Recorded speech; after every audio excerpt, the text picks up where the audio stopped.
Bonjour, je m'appelle Adélaïde, j'ai 24 ans et je suis intermittente du spectacle.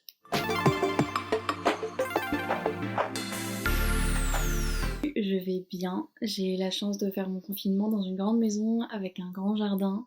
C'est très agréable et je partage mon quotidien avec 3 humains et 4 félins.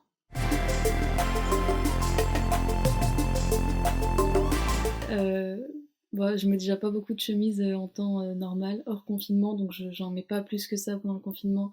Et j'essaye de faire un tout petit effort, c'est-à-dire que je reste pas en pyjama, je mets pas non plus un jean, je mets un legging, c'est entre les deux.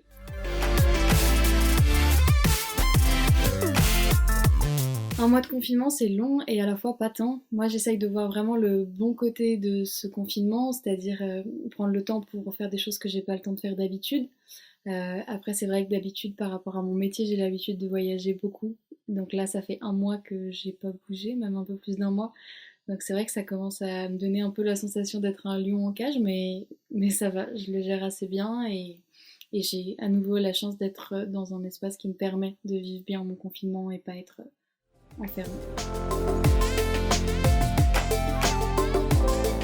Je regarde pas beaucoup de séries ou de films sur les plateformes de streaming, par contre je me documente beaucoup par rapport à YouTube, donc je peux vous conseiller des web-séries.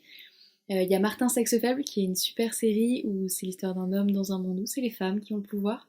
Après j'ai beaucoup aimé La théorie du Y, La Barbe, la série La Barbe de Nicolas Mérieux est très intéressante. Et après, sinon, j'écoute beaucoup de chroniques de la merveilleuse Marina Rollman, de Nicole Ferroni, ou en ce moment de l'incroyable Thomas Wiesel qui parle beaucoup de l'actualité.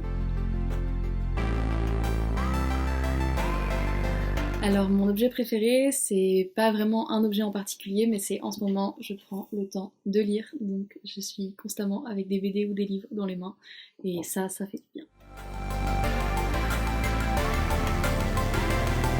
Oui, j'ai pris l'initiative de prendre du temps pour moi, donc pour lire, pour jardiner, pour voilà, profiter un petit peu de ce temps calme. J'ai recommencé à faire des vidéos de musique sur ma chaîne YouTube que j'avais arrêtée par manque de temps. Bon bah là j'ai plus trop d'excuses finalement. Et je prends des nouvelles de ma famille qui sont des personnes, voilà mes grands-parents, des personnes à risque qui sont loin et isolées aussi. Je prends plus de temps pour dialoguer avec les amis avec qui j'ai pas forcément le temps d'habitude dans l'année, donc ça c'est des choses chouettes. Et pour les autres, sinon j'ai la chance d'avoir une machine à coudre à la maison, donc je fais des masques voilà, en tissu pour les personnes qui travaillent encore. J'en propose à mes amis qui en ont besoin pour leurs parents, tout ça, leurs grands-parents.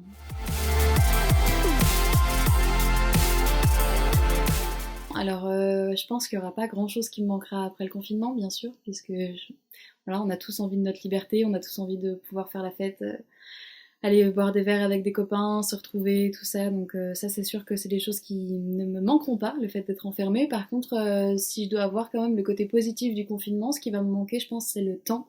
Parce qu'après j'ai peur que la vie reprenne vraiment à fond et je crois que le temps que j'ai en ce moment pour faire des choses et surtout m'ennuyer par exemple parce que ça m'arrive aussi, c'est des moments qui sont très créatifs je trouve et j'ai peur que ça me manque un petit peu après effectivement. Pour le monde d'après, comme idée, j'aimerais bien qu'on reste dans ce côté un petit peu cocon qu'on a en ce moment de s'entraider les uns les autres, voilà, qu'on garde ce côté humain, qu'on continue à penser aussi au fait qu'il faut remercier toute l'année. Le personnel soignant, il travaille toute l'année, les caissiers qui nous nourrissent en ce moment, ils sont aussi là toute l'année, donc il faut continuer à les remercier tout le temps et être reconnaissant du travail des uns des autres. J'aimerais bien qu'on rentre dans une production un petit peu plus locale, qu'on fasse un petit peu plus attention à l'environnement. En fait, que ça soit un petit peu une sorte de renaissance. Après, je suis très très utopiste. Mais voilà, quelque chose de nouveau et de bienveillant et qu'on sorte un petit peu de cette société de consommation à 1000 à l'heure qu'on vit depuis des années. Courage, on n'a jamais été aussi près du but. Continuez à prendre soin de vous, prendre soin de vos proches.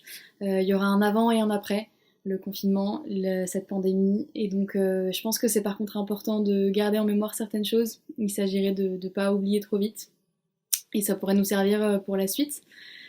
Et j'aimerais avoir une grosse pensée pour tout le secteur de la culture. Voilà, quand on aura à nouveau le droit de retourner voir des spectacles, des festivals, il faut y aller parce que là, voilà, la culture elle est complètement à l'arrêt total avec tout ce qui s'annule, ça risque d'être très dur. Et donc voilà, il faut pas oublier que c'est hyper important, qu'il y a énormément de compagnies qui pourront pas faire leur programmation de l'année prochaine grâce au Festival d'Avignon cette année, qu'il y a plein de festivals qui s'annulent, de concerts, voilà, donc il faut rester solidaire et pas lâcher.